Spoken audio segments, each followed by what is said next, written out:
Señoras y señores, lo que van a ver creo que los emocionará. Tal vez los aterre. Es posible que los horrorice. Pero si no quieren exponer sus nervios a esta tensión, ahora es el momento de... Bueno, se los advertí.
Heavy snow warnings have been issued for the upper Midwestern states.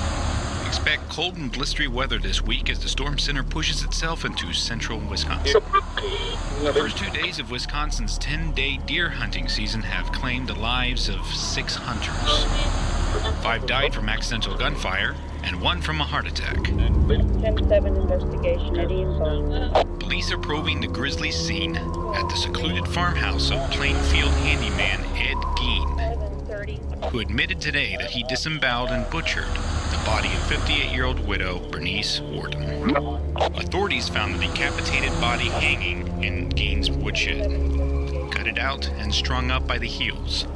Investigators have also discovered the head and face of 54-year-old Mary Hogan. Portions of the bodies of 10 or more people have also been found among the other grisly human body parts. 10 human skulls, furniture made of human skin, a box full of noses, tan skin from a human head, a belt made of female nipples, 1 small skull believed to be that of a 6-year-old child. Authorities suspect cannibalism.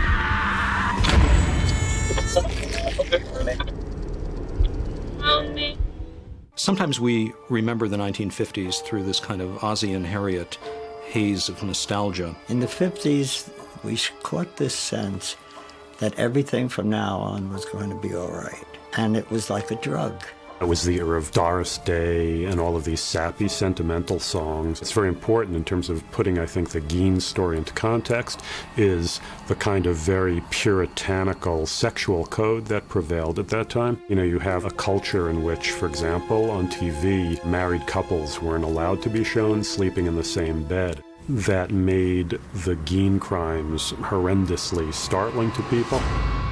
Ed Gein grew up in a small town, Plainfield, Wisconsin. Plainfield was an utterly nondescript, obscure place, really in the middle of nowhere, and the population has never been more than 600 to 800 people. That area of Wisconsin tends to be a very, very hardscrabble part of the state, sometimes referred to as the Great Dead Heart of Wisconsin. The Geins lived a fairly good distance away from town. When you look at Gein's life, you just have this sense of incredible isolation from any human contact except with his crazy mother. And he grew up in a household with an alcoholic and abusive father, and a mother who was very domineering.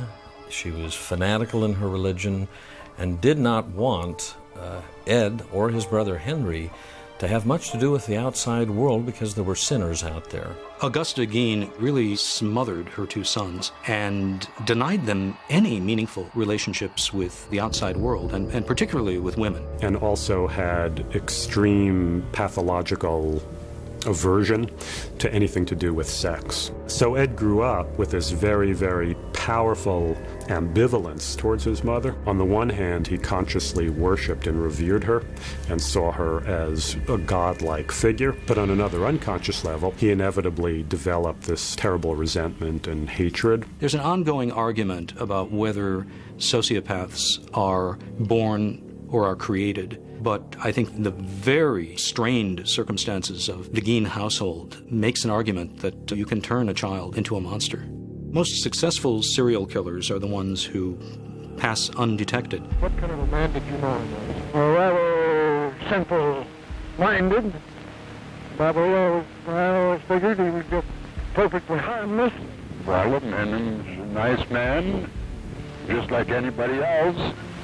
The only difference I'd say in the man, he seems to be a little odd. He was looked at as the nerdy kid that his contemporaries would poke fun at, which also tended to confirm for him a lot of his mother's paranoia. Augusta got older, her health failed, she ultimately had a stroke, and she died, and his world collapsed. It seems that began this downward spiral that totally went out of control. It's quite possible that Eddie Gein had a subclinical psychotic condition that, under these precise set of circumstances, then manifests itself after her death. And the loss of his mother signified the loss of the final person in his life. One characteristic of schizophrenics that you sometimes find is, they become completely inattentive to their own appearance, and that was reflected in the condition of his house.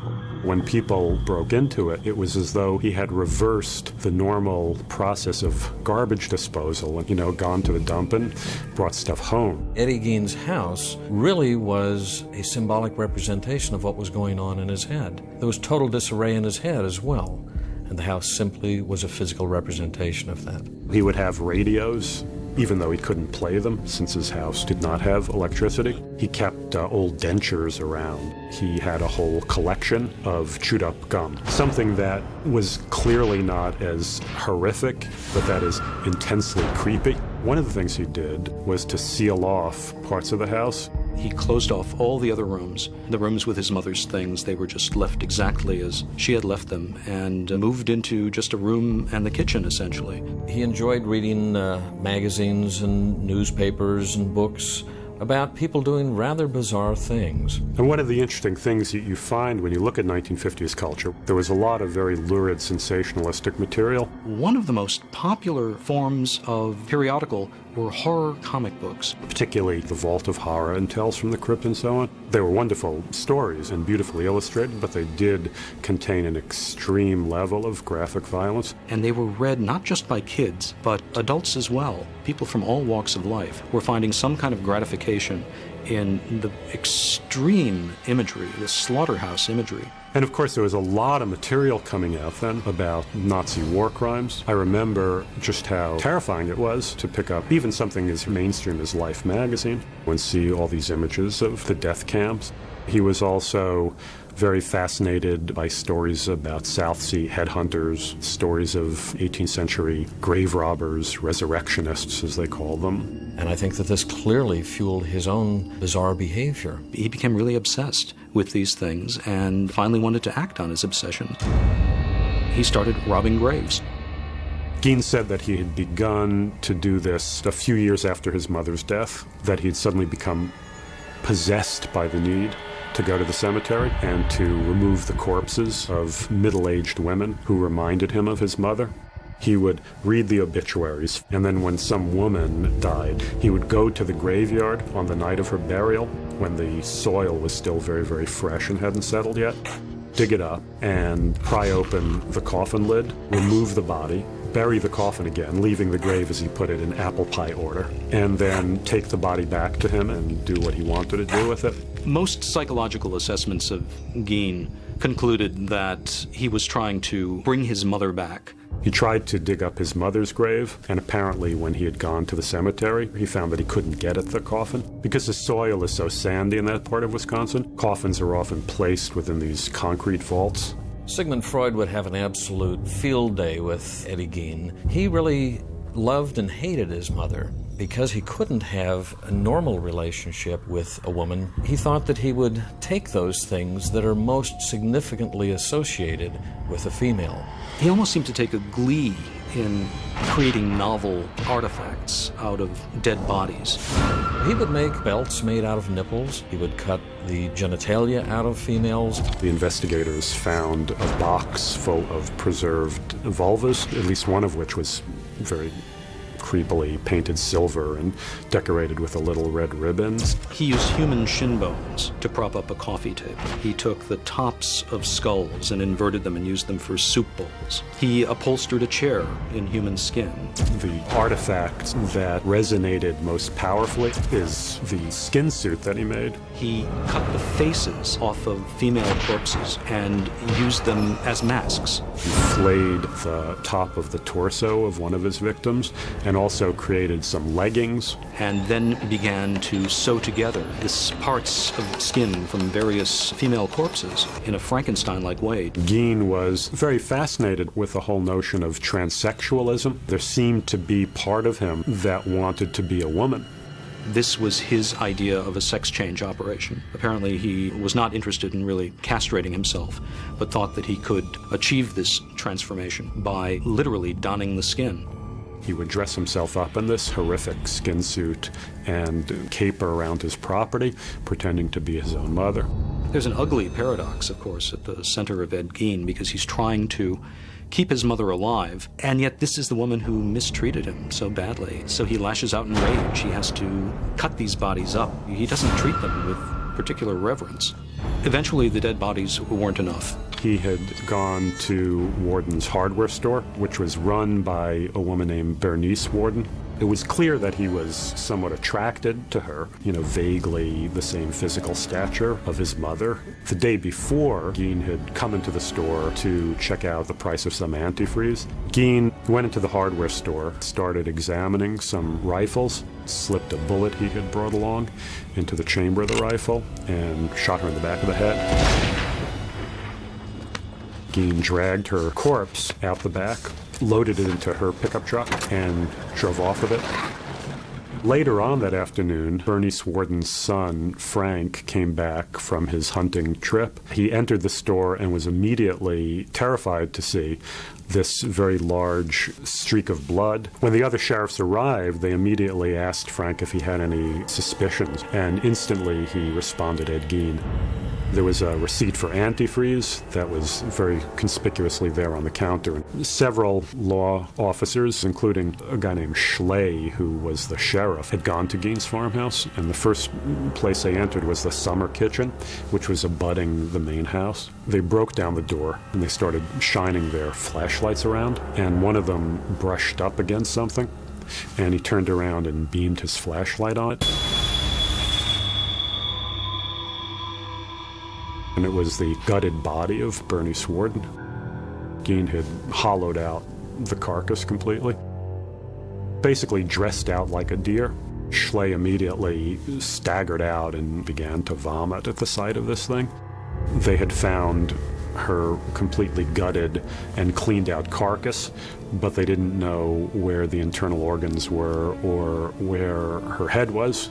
Her intestines were found wrapped up in a man's suit. Her heart was found in a plastic bag. One of them came upon a burlap sack, and when he opened the sack, steam rose from it immediately, and he realized at once that he had found the head. And he pulled it out, and much to the horror of everybody who saw it, he had taken 2 10-penny nails, bent them into hooks, and attached them by a loop of rope, and stuck one hook into each of her ears. And he was apparently intending to hang it as a kind of ornament in his house. He was responsible for at least 2 murders that we know of. Bernice Warden and the killing of a local owner of a tavern named Mary Hogan, who disappeared very mysteriously one day, although it was clear that she had come to a bad end because bullet casings were found in her tavern and a trail of blood leading out of the place. And her disappearance was very much an unsolved mystery for years and years and years. Occasionally, Gein would joke about the fact that Mary Hogan was down at his farm. And, of course, nobody took that seriously and just saw that as another example of Gein's bizarre and not very funny sense of humor. But what the investigators discovered in going through Gein's farmhouse, one of them picked up a paper bag at one point, opened it up, lifted out this hank of hair, and attached to it was a face that he immediately recognized as that of Mary Hogan. Back in the 1950s, and especially in small-town America in the 1950s, people had no preparation for this. This was something straight out of hell. The grave robbing, almost in a way, even more than the murders, touched some very, very primitive chord among these people. The notion that their loved ones, the bodies of their loved ones, had been violated in this way. A mysterious fire broke out one morning in Gein's farmhouse and completely obliterated it before it can be turned into a kind of tourist attraction. The very, very strong feeling among most people in town was that it had been deliberately torched by the outraged townspeople. Plainfield was really in the middle of nowhere. Even people in Wisconsin didn't know that it existed, and it suddenly, because of Gein's crime, achieved this terrible notoriety. The media descended en masse on Plainfield. There was a huge story. Ultimately, it was covered as a lead story in Life magazine. It was covered very prominently in Time magazine. It just received this tremendous amount of publicity. And of course, there were people who didn't mind being quoted in the newspapers or seeing their faces in some newsreel. But the general sense in the community was that Gein had inflicted this terrible wound on the reputation of Plainfield. Every little town likes to pride itself on being the birthplace of some celebrity. Plainfield was immediately becoming associated as the home of America's most notorious psychopath. This is something that was not really commonly known. As a matter of fact, the term serial killer didn't come about till many, many years later. Most serial killers are psychopaths, which is to say they are very, very, really frighteningly rational people, but people who have no human conscience and no capacity for remorse, and who just see other human beings as objects to be manipulated and exploited and used for their own depraved purposes. It's impossible to feel any sort of sympathy for a Ted Bundy or a John Wayne Gacy. They were just out-and-out monsters. And even though Gein has been turned into a monster in our imaginations, you know, the real man had a lot that was very, very, very pitiable and pathetic about him. Very rarely would somebody develop into this kind of a personality without suffering some tremendous abuse themselves. He certainly didn't seem to be schizophrenic in the traditional sense. Most schizophrenics begin to show signs of their mental illness in their early 20s, and it was not until Eddie Gein was even 39 that his mother died, and it was thereafter that he seems to have begun his reign of terror. Gein, as it turned out, was actually psychotic, which meant that he had this very, very, very severe psychological condition in which he was subject to various sorts of hallucinations. He would see things, he would hear things, he would smell things. We do know that there are certain characteristics that we see in the early childhood development. The failure of the individual to develop through the normal psychosexual stages. There's a little boy in most serial killers who are acting on impulses that civilization is supposed to take care of. We don't do that. Also, there's the fact that I think it's a sexual experience for them.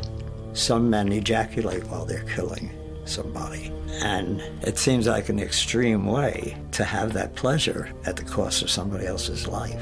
One reason we're so fascinated with characters like Ed Gein is because we can't resist them. His crimes are so horrible, they kind of bypass rationality and grab us in the primitive brain. They are the stuff of classic mythology and fairy tales. You know, there's a kind of folk story that exists all around the world, and folklorists call this sort of story the bloody chamber. And these are stories about places where people are warned not to go. And in all these bloody chamber stories, what is ultimately discovered in this forbidden place, it's a room filled with the dismembered body parts of the monster's former victims, and you are next. Ed Gein is the boogeyman. Gein immediately became a kind of figure of legend in folklore, and this took various kinds of forms. It took the form of sick jokes. What's Ed Gein's favorite kind of pastry? You know, ladyfingers. What did Gein say when the sheriff arrested him? Have a heart. Not terribly funny, but, you know, obviously rib ticklers in Wisconsin back in the 1950s. There's something very, very malleable about the Gein story that lends itself to constantly being reinterpreted. If you look at Psycho, you know, Psycho came into being because the horror writer Robert Bloch was living in Wisconsin at the time that the Gein story broke. And in fact, if you read Psycho at one point, after Norman Bates' arrest, people are always comparing him to Ed Gein. Robert Bloch's conception of Norman Bates was much closer to Ed Gein than Hitchcock's conception. Hitchcock, for obvious commercial reasons, wanted to cast attractive, well-known stars. The Norman Bates in the book was a man in his 40s who wore big, thick glasses. He was kind of unattractive. The kind of person nobody would ever dream could be capable of these crimes, and that's, of course, exactly why he got away with them. I began to describe the way I thought Norman Bates should be. Hitchcock smiled and he said, "Anthony Perkins?" And I said, "Absolutely." Even though Stefano did break with the middle-aged, unattractive Norman Bates, I think he created a more powerful icon. The Boy Next Door is infinitely more frightening. The movie came out in the early 60s, but it's really a book that reflects the 1950s, this very, very rigid, puritanical, repressed sexual code, and then lurking underneath this, all of this prurient interest in dirty stuff. That's the aspect of the Gein case that Bloch and then Hitchcock take from it in creating Psycho, is that schizoid element. The original Texas Chainsaw Massacre does a very, very powerful job of evoking that kind of charnel house atmosphere of Gein's living quarters. It is a nightmare, pure and simple, and that's where its power is coming from, because you can't quite make sense of it. This family of cannibals and butchers can't really exist, but here it is, and you gotta face it. There is a little bit of pathos that we feel for Leatherface. It's not the same kind of identification we can have like a more normal looking monster like Norman Bates, as played by Anthony Perkins. Leatherface's clan is perhaps an extreme cartoon of the dysfunctional family. So perhaps we feel a little more sympathy, or at least pity, for Leatherface because we can see what he is the product of. What Silence of the Lambs takes from the Gein case most prominently is the whole skin suit stuff. In The Silence of the Lambs, both the novel and the motion picture, we watch as Buffalo Bill reenacts Ed Gein's crimes. I think it's fascinating how serial killers have become a kind of new American folk hero. These people do things that we would never think of doing, or would we? You know, there's an old saying that we all think criminal thoughts, we just don't all act criminal acts. The virtuous man dreams what the wicked man really does. These people are living out these taboo fantasies, and it's very, very fascinating to us. In a very exaggerated way, they embody qualities of freedom and individuality that are supposed to be at the heart of the American character. They break all the rules. We admire them for that. Gein has really become sort of the seminal psycho of modern times. He is the thing that haunts our childhood fears. He operates on us through the most primitive parts of our brain. To skin their face and put it on your own face is one of the truly sick actions in the history of the human race. He gets our attention, and as long as he does, there will be a place for him in popular culture.